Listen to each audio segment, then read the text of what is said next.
السلام علیکم ورحمۃ اللہ وبرکاتہ۔ میرے محترم بھائیوں، بزرگوں، دوستو، یہ ہمارا اصلاح معاشرہ کا 25واں سبق ہے۔ دراصل رات میں جو واقعہ پیش آیا مکہ مکرمہ میں، وہ پوری دنیا کے مسلمانوں کے لیے ایک دردناک اور ایک غمگین واقعہ ہے، جس سے تمام ہی لوگوں کو کافی صدمہ پہنچا ہے، خصوصاً وہ لوگ جو اس حادثے میں شہید ہوئے ہیں، ان تمام کے لیے ہم دعائیں کریں۔ ویسے بھی اللہ تبارک و تعالی نے ان کا مقام اور مرتبہ اتنا اونچا بنایا ہے کہ ہمارے پیارے آقا صلی اللہ علیہ وسلم نے آج سے 1450 سال پہلے ہی بشارت دے دی تھی کہ ہر وہ مومن جو کسی حادثے میں مرتا ہے، اللہ تبارک و تعالی اس کو شہادت کا درجہ عطا فرماتے ہیں،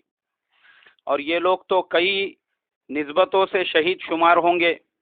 ایک تو حج جیسا مقدس سفر جس کے لیے یہ لوگ نکلے تھے اور تمام حاجیوں میں شمار ہے، حالانکہ حج کا ابھی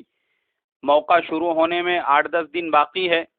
لیکن ہمارے آقا صلی اللہ علیہ وسلم نے اس کے بارے میں بھی خوشخبری دی ہے کہ جو آدمی اپنے گھر سے حج کی نیت سے نکلتا ہے اور حج ہونے سے پہلے ہی اگر اس کا انتقال ہو جائے، اللہ تبارک و تعالی کل قیامت کے دن اس کا حشر بھی حاجیوں میں شمار فرمائیں گے، اس کو بھی حاجیوں کے ساتھ میں اللہ تبارک و تعالی اٹھائیں گے۔ اتنی بڑی فضیلت، اور پھر حادثے کی موت، اور پھر اس زمین پر موت جہاں پر اللہ تبارک و تعالی کا مقدس گھر ہے، اس کے پڑوس میں، اور اس قبرستان کے اندر تدفین جہاں پہ ماں خدیجۃ الکبریٰ رضی اللہ تعالی عنہا اور ہزاروں صحابہ اکرام رضوان اللہ تعالی علیہم اجمعین آرام فرما رہے ہیں، ان کے پڑوس میں ان کو سونے کا موقع ملا۔ تو آپ تمام لوگوں سے بس میری یہی درخواست ہے کہ ہم صبر و تحمل کا مظاہرہ کریں۔ قرآن میں بھی اللہ تبارک و تعالی نے فرمایا ہے وَلَا تَقُولُوا لِمَن يُقْتَلُ فِي سَبِيلِ اللَّهِ أَمْوَاتٌ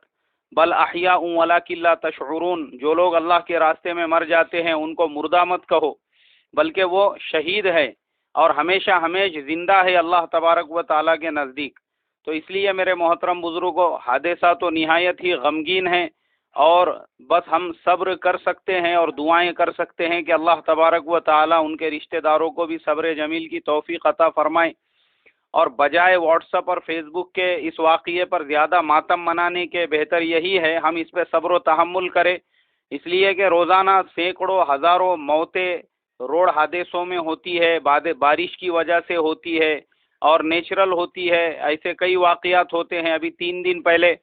جاپان کے اندر بارش کی وجہ سے پورا ایک شہر بہہ کے چلے گیا، جس میں 90,000 سے زیادہ لوگ اپنے مکانات چھوڑ کے چلے گئے، اور سینکڑوں لوگ ایسے ہیں جو پانی میں بہہ گئے، یہاں تک کہ گھر بھی پانی میں بہہ کر چلے گئے، اور بہت سارے لوگ اس میں ہلاک ہوئے۔ اور کئی واقعات روزانہ ایسے ہوتے ہیں کہ حادثوں کے اندر لوگ مرتے ہیں، لیکن ان کے لیے اللہ تبارک و تعالی کی طرف سے اجر و ثواب کا کوئی وعدہ نہیں ہے، مگر ماشاء اللہ یہ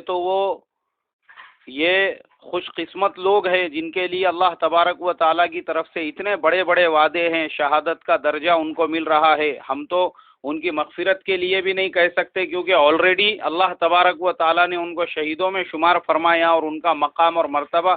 کتنا بلند ہوگا کہ اچانک کی موت ان کو آ رہی ہے، اس میں بھی اللہ نے ان کی مغفرت فرما دی، اور اتنی مقدس زمین کی ان کو موت ملی۔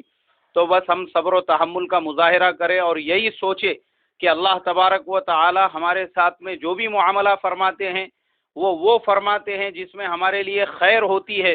ہو سکتا ہے کہ حادثہ بہت بڑا ہونے والا ہو، مگر اللہ تبارک و تعالی نے اپنے فضل سے، اپنے کرم سے، اپنی قدرت سے اس حادثے کو روک دیا، ورنہ عرب کا ملک جو ہے، گلف کنٹریز، وہاں پہ پچھلے 8-10 دن سے یہ ہوائیں، یہ طوفان جو ہے کنٹینیو چل رہا ہے، اور صرف یہ مکہ مکرمہ میں نہیں ہوا، پورا جو گلف ریجن ہے وہاں پر جو ہے پچھلے چند دنوں سے یہ جو طوفان چل رہے ہیں ریت کے اور آندھیوں کے، لوگ وہاں پہ پریشان ہیں، اور تمام ملک جو ہے اس سے متاثر ہے، اور دوسری جگہ پہ تو اس سے زیادہ نقصان ہوئے ہیں،